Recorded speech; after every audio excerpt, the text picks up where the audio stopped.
이사야의 핵심적인 주제 한 가지가 바로 회복입니다.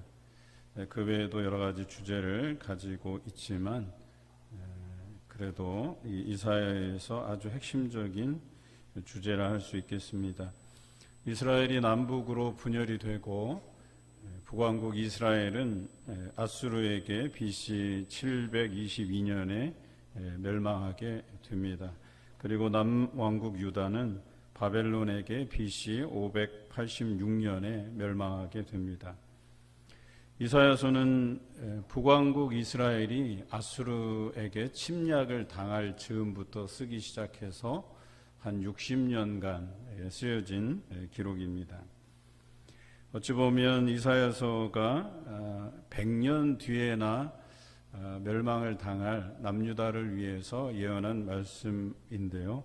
당시에는 그것을 받아들이기가 쉽지 않았을 것 같습니다. 여러분의 생각에도 아무리 나라가 어지럽고 힘들어도 100년 뒤에 망하겠다라고 이야기하면 잘 믿겨지지 않는 것과 같지요. 또한 특히나 남왕국 유다가 그래도 전성기를 구가할 그 당시였기 때문에 이 이사야서가 많은 사람들에게 받아들여지기가 쉽지 않았다는 것입니다. 그러나 하나님께서는 이사야 선지자를 통해서 남유다가 멸망할 것이라고 예언하셨습니다. 그 까닭은 그들이 우상을 섬겼기 때문이라고 성경은 기록하고 있지요. 그리고 이사야서에서 자주 사용되는 언어가 날의 개념입니다. 그날이 어떤 날이냐? 여호와께서 분노하시는 날이시다라고 이야기했습니다. 남유다가 의지할 만한 그런 주변의 이방 나라들에 대한 멸망도 함께 예언하셨습니다. 그리고 하나님께서 예언하신 대로 그 예언들이 다 이루어졌습니다. 그러나 하나님께서는 남유다의 그 멸망으로 모든 것을 끝내지는 않으셨습니다. 그 남유다 백성들을 하나님께서 택하셨기 때문에 그들을 긍휼히 여기셨고 그들에 대한 회복의 말씀을 이사야 선지자를 통해서 주셨습니다. 다시 그들을 일으켜 세워주실 것이고 그들을 회복해 주시겠다고 약속해 주셨습니다. 결과적으로 하나님의 심판은 긍휼을 전제한, 즉 사랑을 전제한 그런 징계였다라고 보여집니다. 하나님께서 선택하신 백성에 대한 그 사랑의 마음을 가지고 계시기 때문에 그들이 우상에서 벗어나서 하나님만 의지하며 살도록 하기 위해서 그들을 징계하신 것입니다. 그들이 회개하며 돌아설 때 하나님께서 이전보다 그들을 더욱 든든하게 강건하게 붙들어 주시겠다고 약속해 주시는 말씀입니다. 오늘 우리가 묵상할 말씀이 바로 그 회복에 관한 선언입니다. 사람들마다 아끼는 소장품이 있습니다. 특별히 한정판으로 제작된 것이거나 또 희귀해서 구하기가 어려운 것이거나 혹은 여러분들에게 특별한 사연이 담긴 물건들이거나 그리고 자신이 혹은 가족들이 직접 제작하거나 그린 그런 소장품이 아닐까 하는 생각을 해봅니다. 그것은 여러분들이 아끼기 때문에 가지고 있는 것이죠. 마치 이처럼 하나님께서도 특별하게 아끼시는 것이 있는데 바로 사람입니다. 흙으로 직접 만드시고 그 코에 생기를 불어넣으셔서 생명이 되게 하셨다고 성경은 기록해요. 그리고 다른 창조물보다 하나님께서 사람을 만드신 후에 더욱 보시기에 좋았다고 말씀하셨습니다. 그런데 그렇게 아끼신 사람이 하나님께 실망감을 안겨드렸습니다. 아담과 하와가 그랬습니다. 하나님께서 따먹지 말라고 한, 보지도 말고 먹지도 말라고 한 선악을 알게 하는 나무의 실과를 먹고야 말았습니다. 뿐만 아니라 그 이후에도 사람들의 죄가 관영해서 노아 시대에 하나님께 실망을 안겨드렸습니다. 하나님께서는 이에 대해서 진노하시고 그들을 징계하셨죠. 아담과 하와를 에덴에서 쫓아내시고 평생토록 그들이 일해야만 먹고 살 수 있도록 그들의 삶에 징계를 하셨습니다. 또한 노아 시대의 사람들은 물로 홍수를 내셔서 그들을 심판하시기도 했습니다. 그런데 중요한 것은 그것으로 끝난 것이 아니라 하나님께서 그들을 긍휼히 여기셨다라고 하는 것이죠.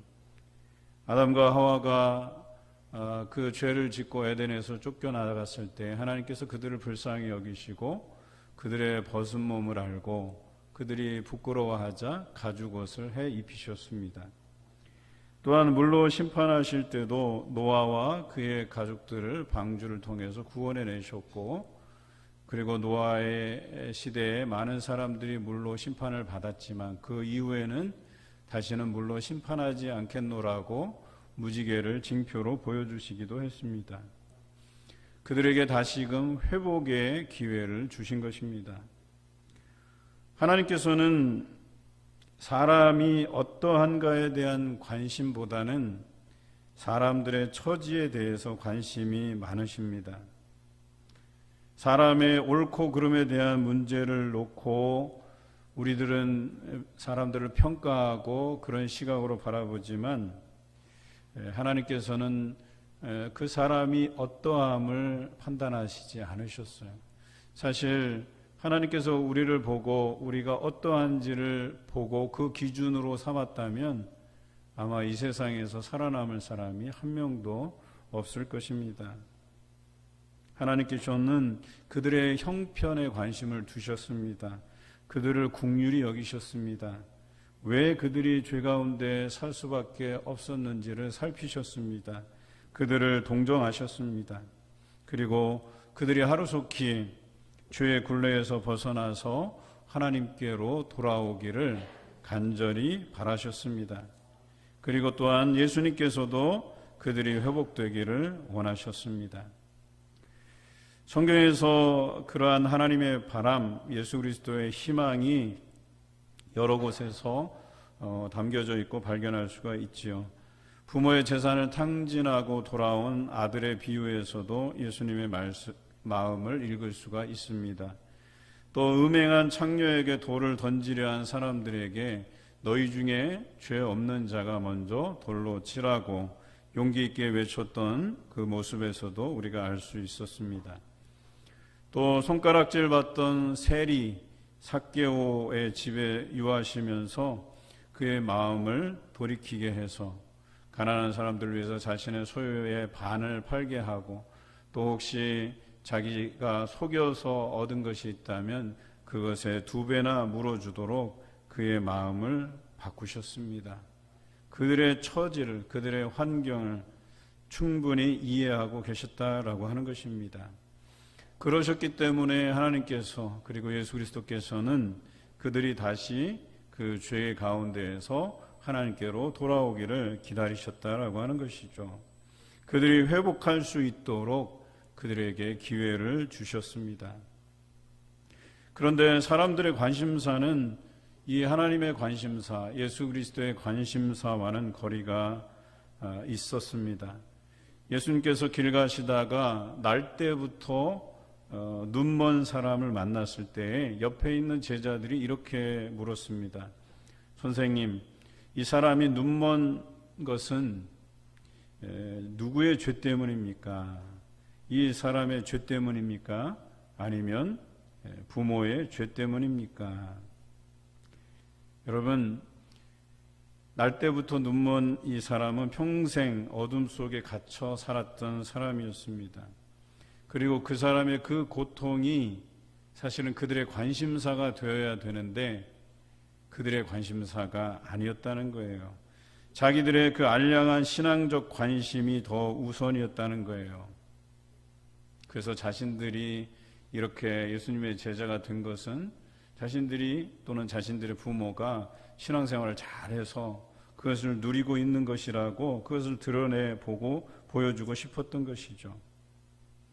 눈먼 사람의 그 고통을 이해하고 그에게 보게 해달라고 요청한 이들이 주변에 없었습니다. 예수님께서는 이들을 정죄하기 전에 먼저 그들의 처지를 불쌍히 여기셨습니다. 어떤 이들은 이 일로 인해서 안식일에 그 병자를 고쳤다 해서 안식일에는 아무것도 하지 말아야 되는데 라는 이 율법적 잣대를 두고 예수님을 비판하기도 했습니다. 이처럼 사람들의 관심사는 예수님과 달랐습니다. 7년 전이죠. 2014년 4월 우리나라에서 끔찍한 사건이 일어났습니다. 사고가 일어났습니다. 바로 세월호 사건입니다. 7년이 지난 지금도 물속에서 죽어간 학생들을 불쌍히 여기기보다는 정쟁의 도구로 전락시키고 또 정략적으로 이용하려는 사람들이 지금도 존재합니다. 그래서 사람들의 관심사라고 하는 것은 자신에게 어떻게 유리하게 이것이 해석되는가에만 관심이 있지 그들의 처지를 불쌍히 여기지 않고 있다는 거예요. 그러나 하나님께서는 그리고 예수 그리스도께서는 그들의 처지에 관심이 있으셨다라고 하는 것입니다. 그래서 그들의 처지를 긍휼히 여기시고 그 문제를 먼저 해결해 주시려고 힘썼다라고 하는 것입니다. 하나님께서는 죄 많은 이스라엘을 향해서 오늘 회복을 선언하고 계십니다. 본문 21절입니다. 야곱아 이스라엘아 이 일을 기억하라. 너는 내 종이니라. 내가 너를 지었으니 너는 내 종이니라. 이스라엘아 너는 나에게 잊혀지지 아니하리라. 이렇게 말씀하셨어요. 이사야 이 말씀이 선포되기 전에는요, 이스라엘이 멸망당할 것에 대한 그 심판을 말씀하셨어요. 그들이 우상을 섬긴 고로 너희가 망하게 될 것이다. 또 너희가 의지하려고 했던 모든 이방 나라들도 다 멸망하게 될 것이다. 이렇게 말씀하셨어요. 그런데 오늘 이 말씀은 뭐냐면 이스라엘이 아무리 죄가 많더라도 하나님께는 잊혀지지 않는 존재라고 말씀하신 것입니다. 그리고 그들이 하나님께로 돌아올 것에 대해서 당부하신 말씀입니다. 너는 내가 낳은 자식이다. 내가 널 어떻게 잊겠느냐라고 이스라엘 백성들에게 말씀해 주시는 것입니다. KT 데이비드라는 사람이 있습니다. 이 KT는 부유한 집에서 태어난 여성이었습니다. 그리고 고등학교를 졸업하고 나서 그에게 품은 뜻이 있어서 우간다로 가서 14명의 아이들을 입양해서 함께 사는 20대 중반의 청년입니다. 뭐 결혼한 사람도 아니고 청년, 물론 지금이야 상황이 달라졌을 수 있겠는데요. 그런데 이 청년이 쓴 책이 있습니다. 엄마라고 불러도 돼요? 라는 책입니다. 그런데 이 책에 이렇게 기록되어 있습니다. 제가 읽어드릴게요. 이곳에서 나는 선교사도 구호기관의 일원도 아닌 그냥 엄마다. 엄마 맞다. 그 아이는 내 아이였다. 엄마란 말에 가슴이 벅차올랐다. 왜냐하면 엄마는 영원하니까. 엄마란 이름은 정말 대단하다. 엄마란 말은 당신을 믿어요 라는 뜻이다. 엄마란 말은 당신은 나를 보호해 줄 거예요 라는 뜻이다. 엄마는 다급할 때 외치는 이름이고 기쁠 때 함께 웃어주는 존재다. 엄마는 슬플 때 기대어 울 수 있는 존재이고 창피할 때 뒤에 숨을 수 있는 존재다. 엄마는 상처를 호호 불어주고 아픈 마음을 달래준다. 엄마의 품은 포근하고 안전하다. 엄마는 가족이다. 이렇게 기록하고 있습니다. 그런데요, 하나님께서 이스라엘을 향한 긍휼의 마음이 이와 같다는 것입니다. 우리는 그런 하나님을 향해서 아버지라고 부릅니다. 아버지라고 하는 이 표현 안에는 하나님께서 우리를 포근하게 안아주실 것이란 신뢰의 표현이 담겨져 있습니다. 또한 우리를 보호해 주실 것이란 확신이 담겨져 있습니다. 또한 우리를 버리지 않으시고 잊지 않으실 것이란 믿음이 담겨져 있습니다. 그런 단어가 바로 아버지라는 단어입니다. 우리의 관심사가 죄인인지 의인인지를 논할 때 하나님께서는 그저 아버지라고 부르는 모든 사람을 죄인이든 의인이든 상관없이 회복시켜 주신다는 것입니다. 그들을 품에 안으신다는 것입니다. 하나님을 아버지라 부르시는 그런 여러분 모두가 되시길 바랍니다. 또한 하나님을 아버지라 부르는 모든 사람을 형제요 자매로 여기시는 그런 성도가 되시기를 주님의 이름으로 기원합니다. 이처럼 하나님을 아버지라 부르는 모든 사람을 하나님께서 수용하시기는 하지만 죄에 대해서 방치하시는 분은 아니십니다. 먼저 사람들의 처지를 생각하신다는 뜻이지 그 죄에 대해서 무관심한 분이 아니십니다. 하나님께서는 어떻게 하든 죄에 대해서 해결해 보려는 그런 의지를 가지고 계신 분이십니다. 그래서 이 땅에 예수 그리스도를 보내어 주신 것이 아니겠습니까? 요한복음 3장 16절에 하나님이 세상을 이처럼 사랑하사 독생자를 주셨으니 이는 저를 믿는 자마다 멸망하지 않고 영생을 얻게 하려 하심이다 라는 말씀을 우리가 잘 기억합니다. 그런데 그와 동일한 말씀을 오늘 본문 22절에도 기록되어 있습니다. 내가 내 허물을 빽빽한 구름같이 내 죄를 안개같이 없이 하였으니 너는 내게로 돌아오라 내가 너를 구속하였음이니라 이렇게 말씀하고 계십니다. 빽빽한 구름과 안개라 할지라도 그것이 사라짐같이 우리의 죄를 해결해 주시겠다고 말씀하시는 것입니다. 우리를 죄 있는 상태로 그대로 두시지 않고 우리의 죄를 해결해 주시겠다는 것입니다.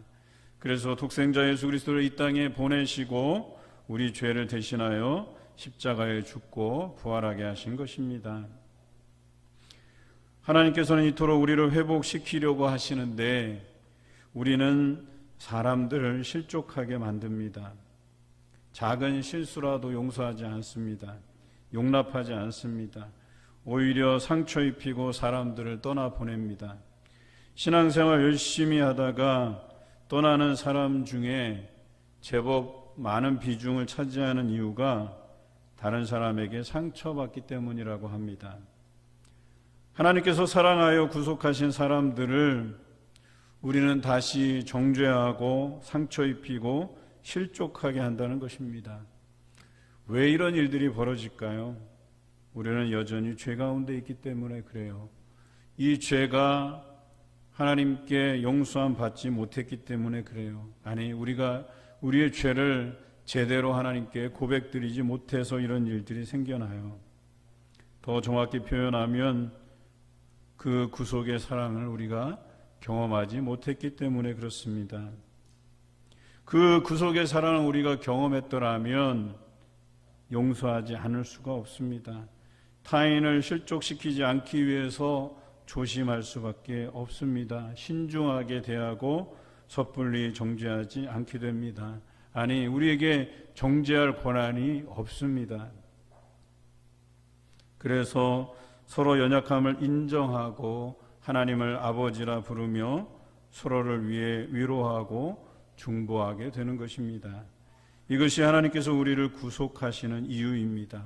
서로 위로하게 하기 위해서, 서로 용납하고 서로를 위해서 기도하시기 위해서 그렇다라고 하는 것이죠. 우리를 구속하신 하나님의 그 사랑을 알고 이 시간 서로 용납하고 사랑하는 성도가 되시기를 주님의 이름으로 기원합니다. 하나님께서는 왜 죄 많은 이스라엘을 회복하시고 구속하시는 것일까요? 오늘 본문 말씀 23절에 잘 나타나 있습니다. 여호와께서 야곱을 구속하셨으니 이스라엘 중에 자기의 영광을 나타내실 것이미로다라고 기록하고 있습니다. 하나님께서 우리를 구속하시는 이유는 하나님의 영광을 드러내시기 위함입니다. 그것으로 복음의 통로가 되기를 원하시기 때문에 그렇습니다.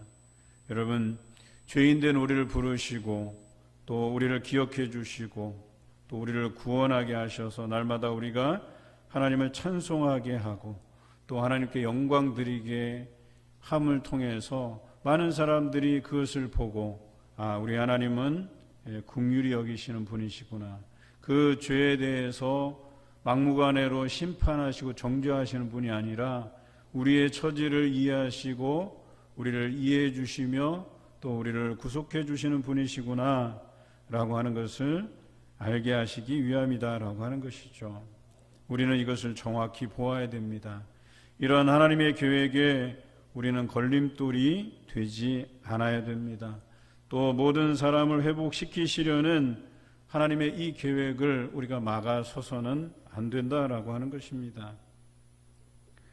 비록 이스라엘이 바벨론에게 멸망당하지만 하나님께서는 그 지으신 백성들을 내 종이라 부르시고 하나님께 잊혀지지 않는 존재임을 확인시켜 주십니다. 그리고 그들을 구속하여서 그 포로된 곳에서 고향 땅 예루살렘으로 돌아오게 하실 것을 이사야 선지자를 통해서 말씀하고 계십니다.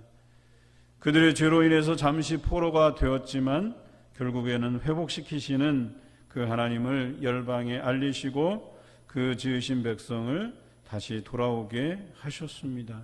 하나님은 그런 분이십니다. 여러분, 하나님은 근본적으로 여러분들을 복되게 하시기를 원하시는 분이세요. 여러분들이 이 세상을 행복하게 살아나가길 원하시는 분이세요. 그리고 여러분을 통해서 많은 사람이 하나님은 그런 분이시다라고 하는 것을 알리시기를 원하시는 분이세요.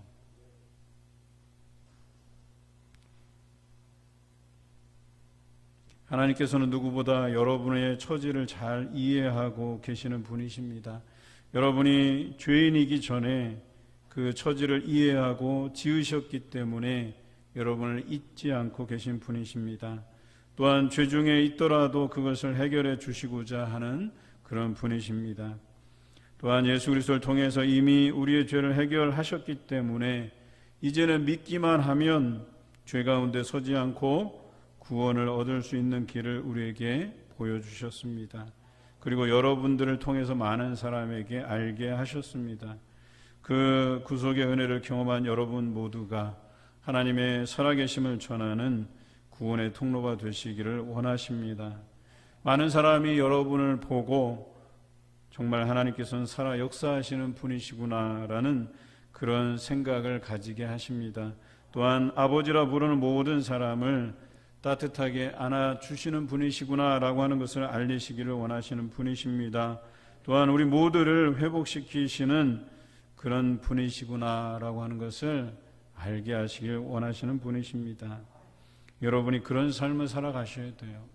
사실 이번에 우리가 이른 양 찾기 주일을 선포하고 또 각 구역마다 오랫동안 저희 교회를 나오시지 못하는 분들을 우리가 찾아가서 문을 두드리고 얼굴을 보고 또 그분들을 위해서 기도하고 또 작은 선물을 전달하는 정말 간단한 행위였음에도 불구하고 하나님께서는 그분들의 마음을 여실 거라 믿습니다. 그리고 여러분을 통해서 정말 하나님은 살아계시는구나, 여전히 그분들을 하나님께서 사랑하고 계시는구나 라고 하는 사실을 여러분을 통해서 알리시기를 원하신다라고 하는 것을 기억하시기를 바랍니다. 이제 여러분이 작정하고 또 찾아가야 될 새가족들과 또 장기 결석자들이 있습니다. 이들을 위해서 여러분 기도해 주셔야 됩니다. 여러분의 기도가 그 한 생명 한 생명을 살리는 길이 될 것입니다. 그리고 하나님의 그 따뜻한 마음이, 긍휼의 마음이 그들에게 전해질 것입니다. 그분들을 찾아뵀을 때 공통적으로 나오는 반응이 뭔지 아십니까? 미안하다는 거예요. 죄송하다는 거예요. 하나님께도 죄송하고 사람들에게도 미안하고 사람들에게 눈치가 보인다는 거예요. 그런데 우리가 그런 사람들에게 눈치를 줍니까? 그렇지 않죠. 오히려 그분들이 오시면 더 반갑게 맞아주시고 또 우리의 마음처럼 우리 하나님께서도 그 한 생명이 나오게 됨을 인하여서 얼마나 기뻐하시는지 몰라요. 그래서 성경에서는 천하보다 귀한 생명이라고 표현하고 있지 않습니까? 여러분, 가치 없는 일에 여러분의 시간을 허비하지 마시고 그 천하보다 귀한 그 한 생명을 위해서 여러분 위로하시고 또 방문하시고 전화해 주시고 관심 가져주시고 사랑, 그 온정의 손길을 그분들에게 나타내 보여주시기를 바랍니다. 이제 말씀을 정리하겠습니다. 하나님께서는 죄인된 이스라엘을 회복시키시듯이 죄인된 우리를 회복시키시는 분이심을 기억하시기 바랍니다. 또한 여러분을 통해서 많은 사람이 하나님께 영광 돌리고 또 하나님께로 돌아오게 하시려는 그 하나님의 뜻을 이해하시는 여러분 되시기를 바랍니다. 이제 20여일 남은 D+ 이른 양 찾기 주일이 모든 사람을 회복시키려 하는 하나님의 계획임을 알고 내가 하나님께 귀히 쓰임받는 존재가 되게 해달라고 고백하며 실천하시는 성도들 되시기를 주님의 이름으로 기원합니다.